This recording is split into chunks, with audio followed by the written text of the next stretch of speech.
Hello, Cardinals, and welcome to our next installment of Beloved. Bare feet and chamomile sap. Took off my shoes, took off my hat. Bare feet and chamomile sap.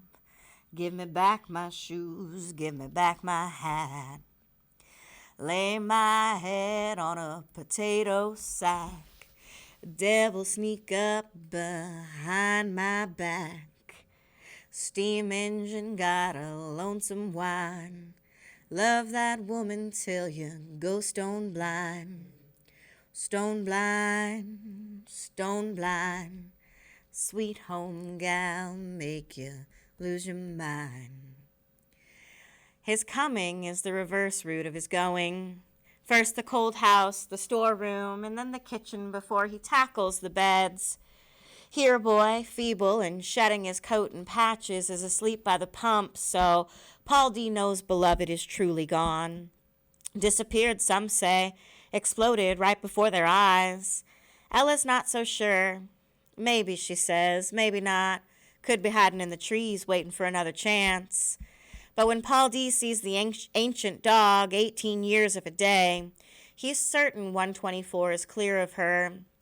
But he opens the door to the cold house, halfway expecting to hear her touch me on the inside part and call my name. There's a pallet spread with old newspapers gnawed at the edges by mice, the lard can, the potato sacks too, but empty now. They lay on the dirt floor in heaps. In daylight, he can't imagine it in the darkness with moonlight seeping through the cracks, nor the desire that drowned him there and forced him to struggle up into that girl like she was the clear air at the top of the sea. Coupling with her wasn't even fun. It was more like a brainless urge to stay alive. Each time she came and pulled up her skirts, a life hunger overwhelmed him, and he had no more control over it than over his lungs. And afterward, beached in gobbling air, in the midst of repulsion and personal shame, he was thankful, too, for having been escorted to some ocean-deep place he once belonged to. Sifting daylight dissolves the memory, turns it into dust motes floating in light. Paul D. shuts the door. He looks toward the house, and surprisingly, it does not look back at him. Unloaded, 124 is just another weathered house needing repair. Quiet, just as Stamp said. Used to be voices all around that place. Quiet now, Stamp said. I've been past it a few times, and I can't hear a thing. Chastened, I reckon, 'cause Mr. Bodwin say he's selling it soon as he can. That the name of the one she tried to stab? That one. Yep. His sister say it's full of trouble. Told Janie she was going to get rid of it. And him? Asked Paul D. Janie say he against it, but won't stop it. Who they think want a house out there? Anybody got the money don't want to live out there. Beats me, Stamp answered. It'll be a spell, I guess, before it gets took off his hands. He don't plan on taking her to the law. Don't seem like it. Janie said all he wants to know is who was the naked black woman standing on the porch. He was looking at her so hard he didn't notice what Setha was up to. All he saw was some colored women fighting. He thought Setha was after one of them, Janie say. Janie tell him any different? No, she say she's so glad her boss ain't dead. If Ella hadn't clipped her, she say she would have. Scared her to death have that woman kill her boss. She and Denver be looking for a job. Who Janie tell him the naked woman was? Told him she didn't see none. You believe they saw it? Well, they saw something. I trust Ella anyway, and she say she looked it in the eye. I was standing right next to Setha, but from the way they describe it, don't seem like it was the girl I saw in there. The girl I saw was narrow. This one was big. She say they was holding hands, and Setha looked like a little girl beside it. A little girl with an ice pick. How close did she get to him? Right up on him, they say, before Denver and them grabbed her and Ella put her fist in her jaw. He got to know Setha was after him. He got to. Maybe, I don't know. If he did think it, I reckon he decided not to. That'd be just like him, too. He's somebody never turned us down. Steady as a rock. I tell you something, if she had got to him, it'd be the worst thing in the world for us. You know, don't you? He's the main one kept Setha from the gallows in the first place. Yeah, damn. That woman's crazy. Crazy. Yeah, well, ain't we all? They laughed then, a rusty chuckle at first, and then more, louder and louder, until Stamp took out his pocket handkerchief and wiped his eyes while Paul D. pressed the heel of his hand in his own. As the scene neither one had witnessed took shape before them, its seriousness and embarrassment made them shake with laughter. Every time a white man come to the door, she got to kill somebody. For all she know, the white man be coming for the rent. Good thing they don't deliver mail out that way. Wouldn't nobody get no letter, except the postman. Be a mighty hard message, and his last. When their laughter was spent, they took deep breaths and shook their heads. And he's still gonna let Denver spend the night in his house. Ah, no. Hey, lay off Denver, Paul D. That's my heart. I'm proud of that girl. She was the first one wrestle her mother down before anybody knew what the devil was going on. She saved his life then, you could say.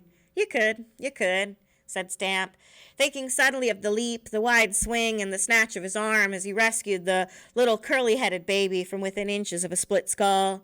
I'm proud of her. She's turning out fine, fine. It was true. Paul D. saw her the next morning when he was on his way to work, and she was leaving hers.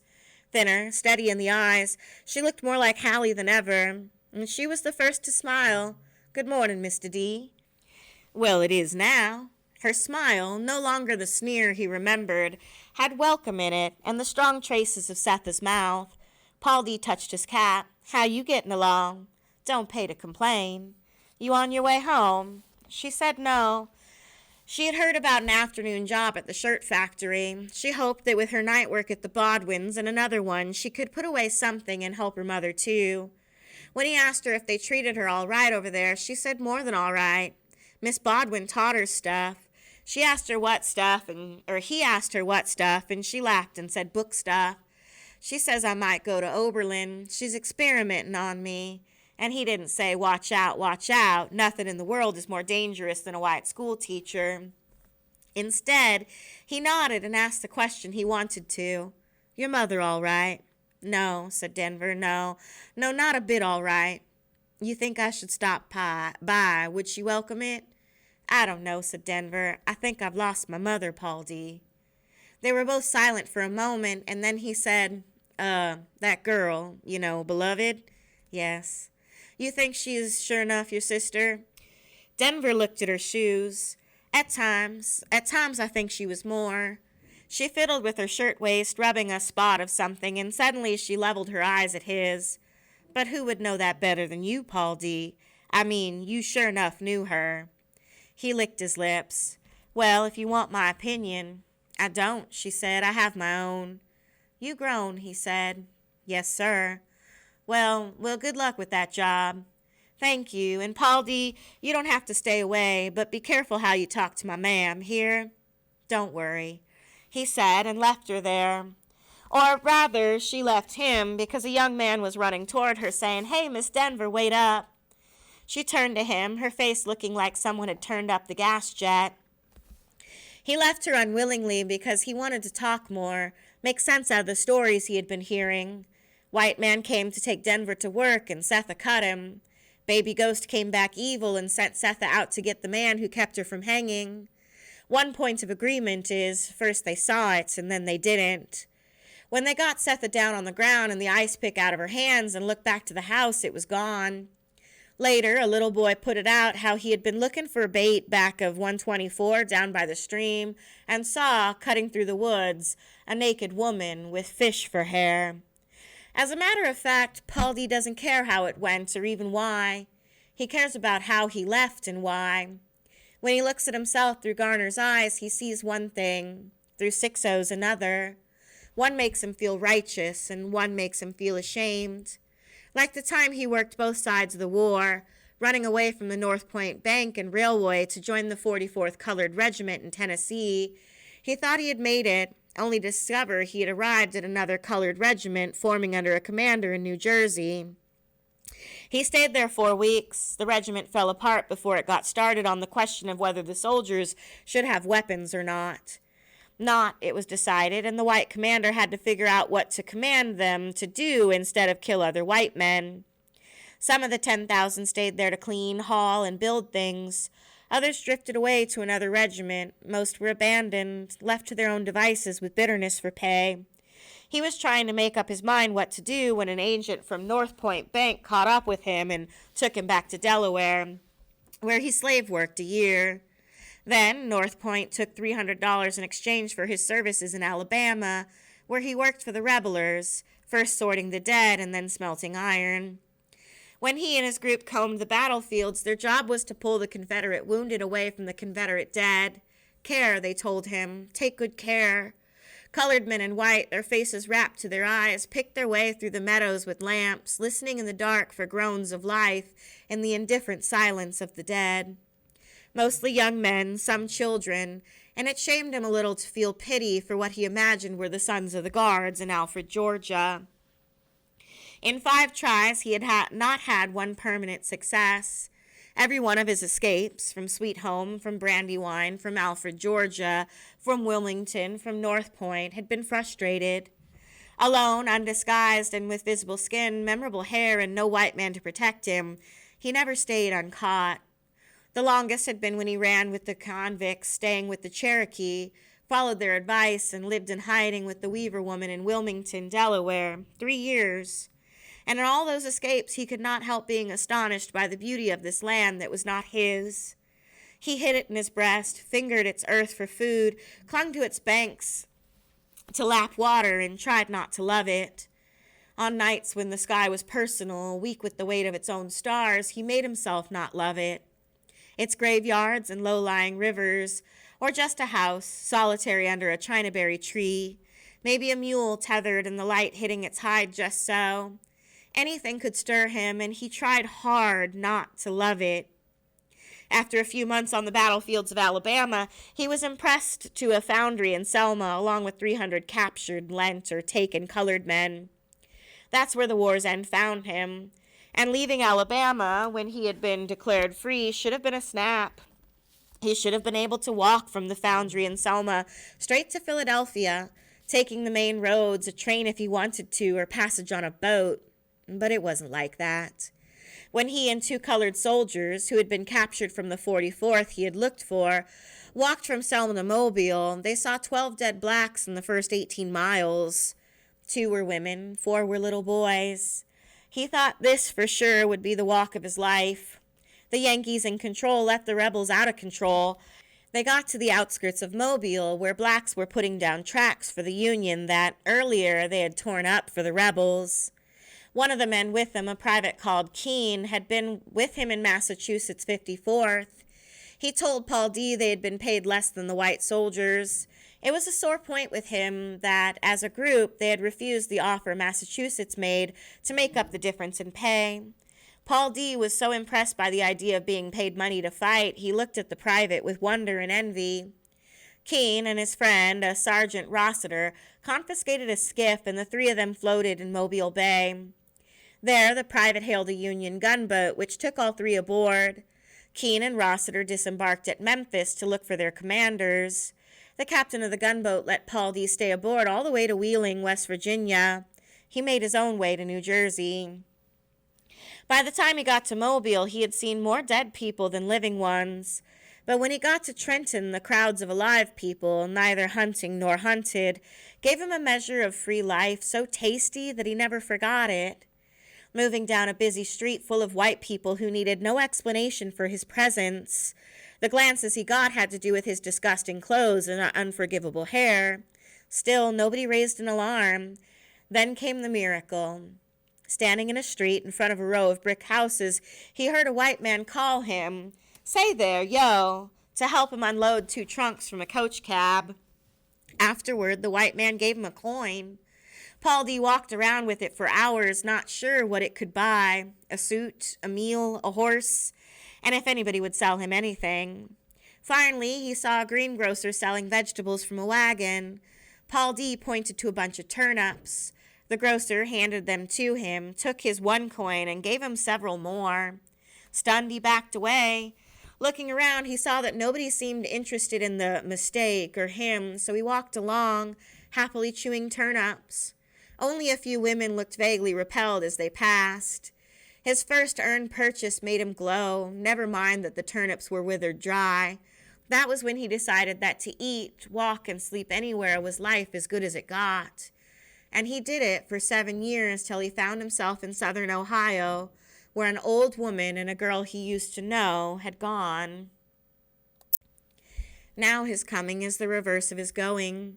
First he stands in the back near the cold house, amazed by the riot of late summer flowers where vegetables should be growing. Sweet William, morning glory, chrysanthemums.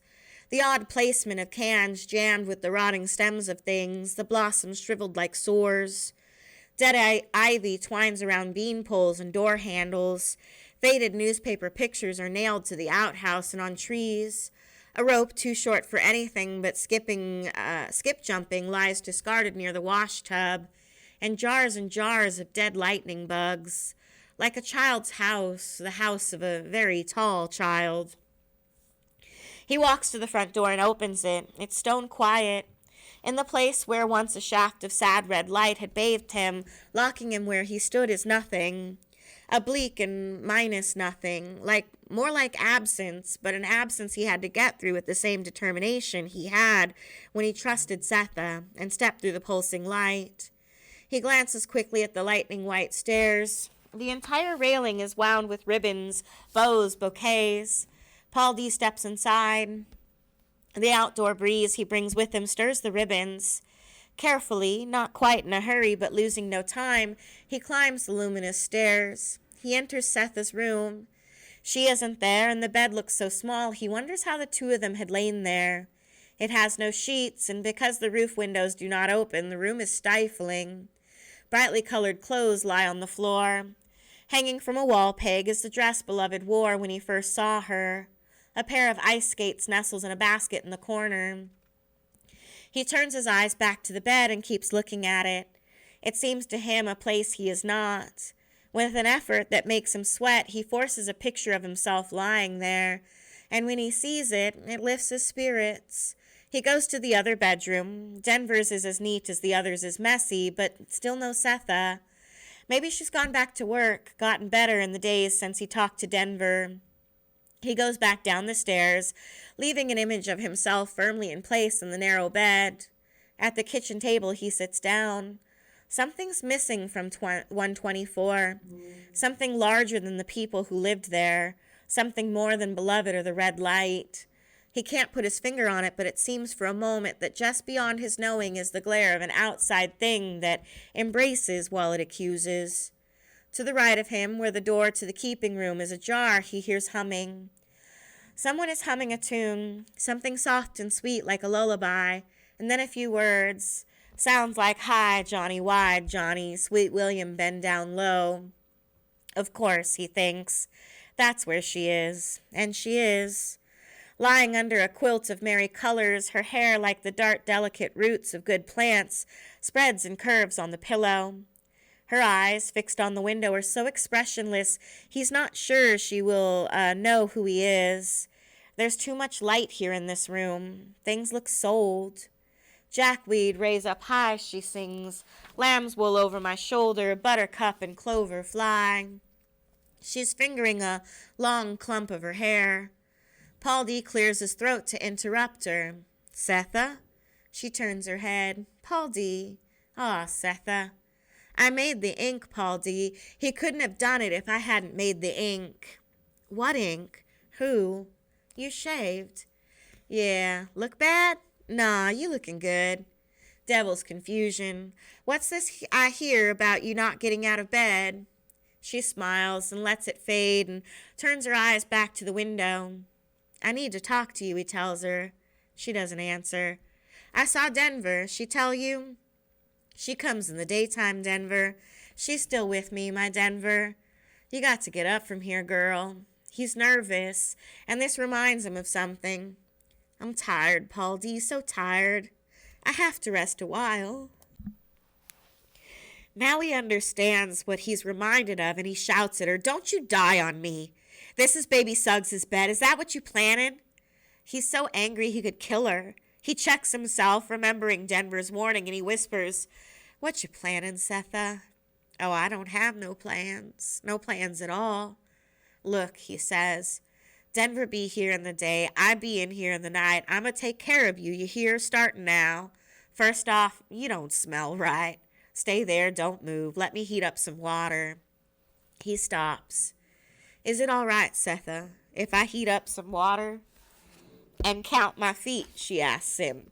He steps closer. Rub your feet. Setha closes her eyes and presses her lips together. She's thinking, no. This little place by the window is what I want, and rest. There's nothing to rub now and no reason to. Nothing left to bathe, assuming he even knows how. Will he do it in sections, first her face and then her hands, her thighs, her feet, her back, ending with her exhausted breasts? And if he bathes her in sections, will the parts hold? She opens her eyes, knowing the danger of looking at him.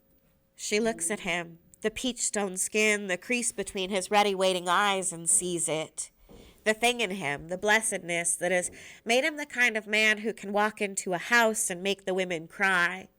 Because with him, in his presence, they could. Cry and tell him things they only told each other. The time didn't stay put. That she called, but Howard and Bugler walked on down the railroad track and couldn't hear her. That Amy was scared to stay with her because her feet were ugly and her back looked so bad.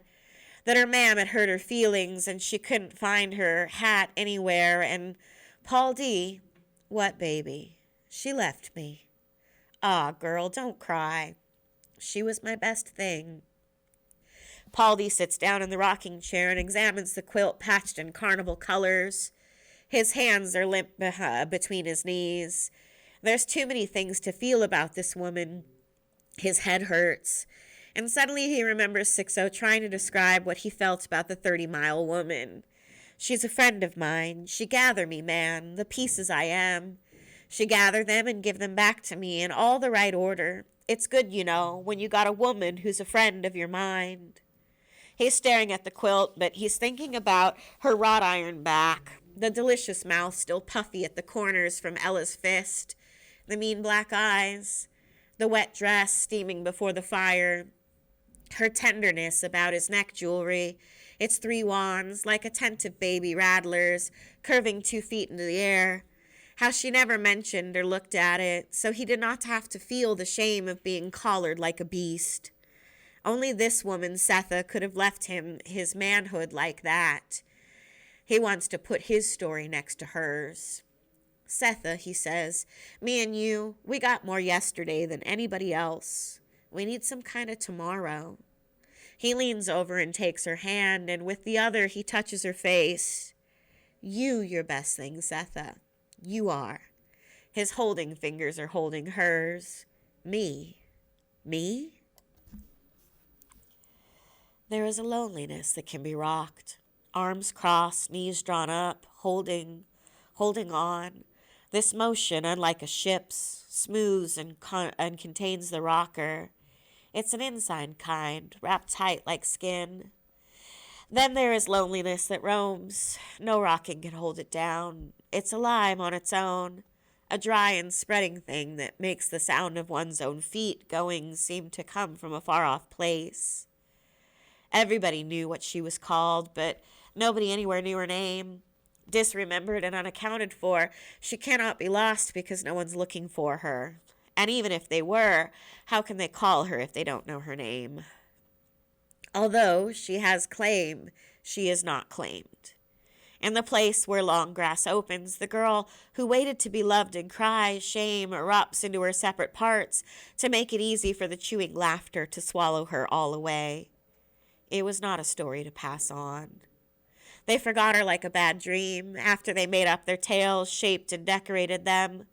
Those that saw her that day on the porch quickly and deliberately forgot her.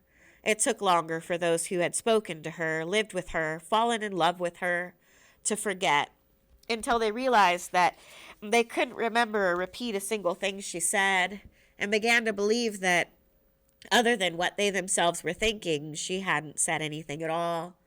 So in the end, they forgot her too. Remembering seemed unwise. They never knew where or why she crouched, or whose was the underwater face she needed like that. where the memory of the smile under her chin might have been and was not, a latch latched and lichen attached its apple-green bloom to their metal. What made her think her fingernails could open locks the rain rained on? It was not a story to pass on. So they forgot her, like an unpleasant dream during a troubling sleep.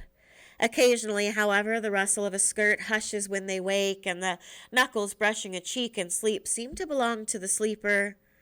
Sometimes the photograph of a close friend or relative, looked at too long, shifts, and something more familiar than the dear face itself moves there. They can touch it if they like, but don't, because they know things will never be the same if they do. This is not a story to pass on. Down by the stream to the back of 124, her footprints come and go, come and go. They are so familiar. Should a child, an adult, place his feet in them, they will fit. Take them out and they disappear again as though nobody ever walked there.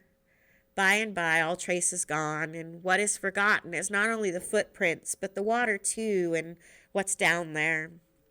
The rest is weather, not the breath of disremembered and unaccounted for, but wind in the eaves, of spring ice thawing too quickly, just weather. Certainly no clamor for a kiss. Beloved.